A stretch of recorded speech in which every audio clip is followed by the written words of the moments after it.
effect. So this is a scientific term. And what this means is that all living beings turn towards life-giving and light-giving sources. Plants turn towards the sun. We turn towards people. And this has been determined to be true in work environments.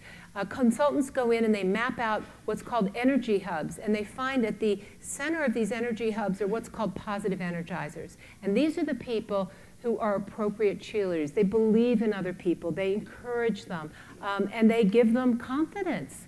And so when you're in proximity to a positive energizer, you can go on to do great, great things. And so in basketball, this is called the plus-minus factor. I don't know how many of you know Steph Curry with the Golden State Warriors. They just won the NBA championships the other night. Steph Curry has the highest plus-minus factor in basketball. And let me tell you what that means. What it means is that whenever he gets on the court, everyone plays better. They've determined that when he sets foot on the court, everyone gets more free throws, more assists, more baskets. So my challenge to all of you is, are you a positive energizer for everyone you meet? Are you? Do you make other people play better? And are the people who get into your life doing the same for you? Because I often say to my clients, it ought to be pretty hard to get on your A team. We have to be very discriminating about the people who get into our world. And the last thing I want to say here is this. Don't ever mistake talent and success for grit.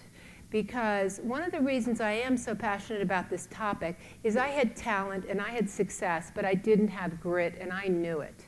I did enough to get by, did enough to be successful, but this eating disorder called bulimia grabbed me by the neck at the age of 14 and shook the life out of me for the next 8 years. And this was back at a time when no one knew how anyone got better. We were considered the unhelpables and the hopeless, so I struggled alone. And the thing that I couldn't beat was the thing I wanted to beat, and that was my eating disorder. And so I hit my last bottom, which I detailed in my book, My Name is Caroline. I hit my last bottom in 1984. And interestingly enough, just to the point about it's our biggest failures that give us our biggest triumphs, it was in the seed of that failure, if you want to call it a failure, my lowest moment in life was when I found the seeds of the passion I needed to become gritty, because I wanted to live. I wanted to live. I didn't want to just check out a life at the age of 22. And so every day I did hard things in order to get better. And when I was better, I wrote the first book by a survivor of bulimia because I wanted other people to have hope. Again, grit inspires other people. Grit changes the world. And I know if I do happen to pass away anytime soon, I've saved a lot of lives by just giving people hope that there is a way out. But I developed grit, so don't ever think grit is just for Olympians and grit is for those people. It's for me, it's for all of us. We can all cultivate it, and we all should be cultivating it. Nice hair. Oh, thanks, Judy. So, and here's the other thing I want to say about grit. Grit has its own rewards.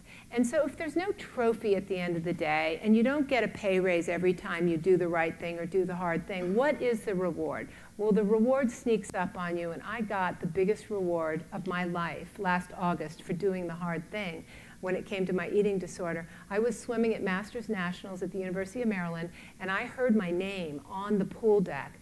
And of all people, it was my swim coach from Harvard, who had last seen me 30 years earlier as a depressed, defeated, bloated woman who was not reaching her potential. She didn't know what was wrong with me. Nobody knew what was wrong with me. But she knew something was wrong.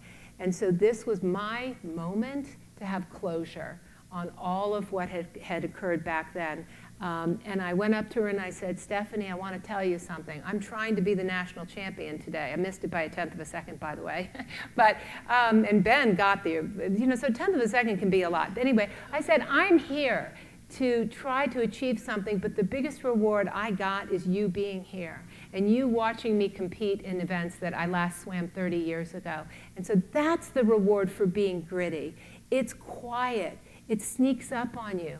But it's always the sweetest reward at the end of the day. When you do hard things, the rewards are absolutely infinite. And I've been privileged to have some of those rewards in my own life. And so I've come up with what I call the Authentic Grit Challenge. I want to invite all of you to not just take the Authentic Grit Challenge, because I believe there are 3 things gritty people do every day that all of us can choose to do. We have micro moments throughout every day in which we can do these 3 things differently. I'm not going to spoil it by telling you what they are, but I want you to go look at this challenge. I've already mentioned them tonight, but I don't want to tell you all at once, because I think there are things that we can cultivate in ourselves. And again, as coaches, I believe that one of the things we do need to do is to challenge ourselves to be greater. As we call forth greatness in other people, how do we now begin to impact a generation and the people around us so that we can have the greatness that we want to call forth in others? Because when we do, we inspire and awe others, and that's when the world is a different place. And that, ladies and gentlemen, that is awesome. So thank you very much.